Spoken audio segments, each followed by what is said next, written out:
been with the Speakers Bureau for 22 years. Sylvia Weisberg was sort of the recruiting director then. She was a friend of mine that I knew from other places. And I know exactly how long it was because I had just had a baby. And one of the things that being a parent does is really makes you think about the world and the future and what kind of a world you want your kid to grow up in and what you want their peer group, just the kids I'd be in the schools talking to be like. And that was a big influence. And knowing that my kids, I have two now, that my kids would be subjected to a lot of discrimination, not because of who they were, but because of who their parents was kind of a painful thought, and that I went to do more around that too. By random chance, I met Connie at a Valentine's Day event at the Castro Theater. She was performing and being honored there, and we ran into each other and started talking. I told her I thought she did a great job, and she said, "Hey, I think you'd be a good speaker." So we talked for a few more minutes, and then next thing you know, a couple months later, I became involved in the Speakers Bureau. I've been speaking for several years, on and off, and I started speaking like 20 years ago as a lesbian. It's kind of as a butch dyke, just a good label. So I stopped doing that, of course, and I started speaking as transgender, and I know someone who's in the Speakers Bureau, and he said, I really think you could, you've been doing this a long time, I really think you could do this, and it seems like transgender people are kind of in demand right now, so I decided to sign on. It's been a good experience. Becoming a parent, I realized that as a member of the community, it wouldn't be fair for me to sit back and enjoy the fruit of the labor of other people, and that if I wanted to see change, I have to be part of it. I have to contribute in some way.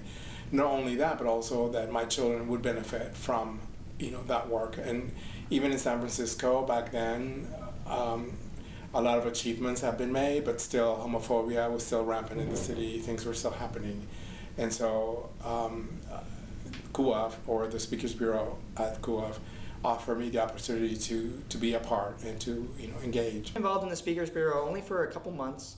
I got involved because I was volunteering to help out with their last training. I was the person making breakfast and fetching the coffee, and then they found out, hey, I think that guy making coffee is transgender. And then they were like, let's train him up. So that's what happened. It was such a cool experience, and I'm just so grateful that it happened that way. In high school, I had very influential people that came and supported me. And so I always told myself that when I was the appropriate age that I wanted to be that support system for high schoolers that were struggling, that just needed a listening ear, that weren't going to be judged, and that could talk freely.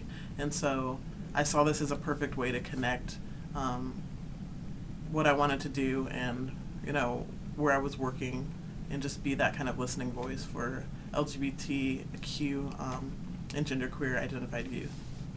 I've been with the Speakers Bureau for a couple years now.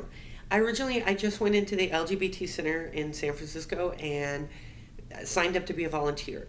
So I thought I'd be working their front desk and just taking phone calls.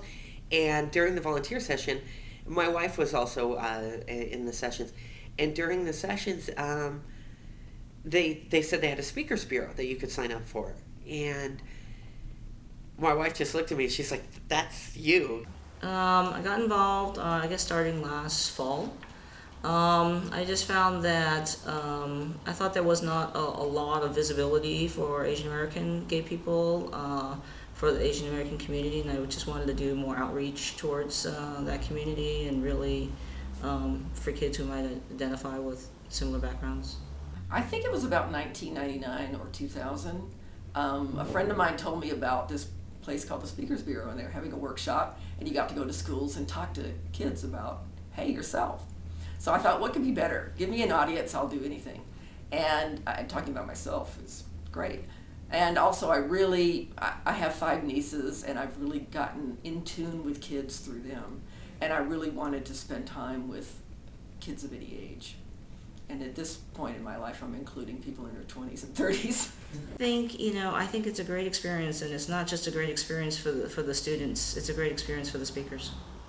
It's hard to talk about yourself, but it's also very gratifying to be able to share your life with these kids and have them be able to see you on a human level. I would certainly encourage other people to get involved. The Speakers Bureau, really does need all walks of life, whether it's trans, bi, gay, just the whole gamut. I think it's important for us to have a nice, well-balanced list of current speakers to really represent, the communities that we serve.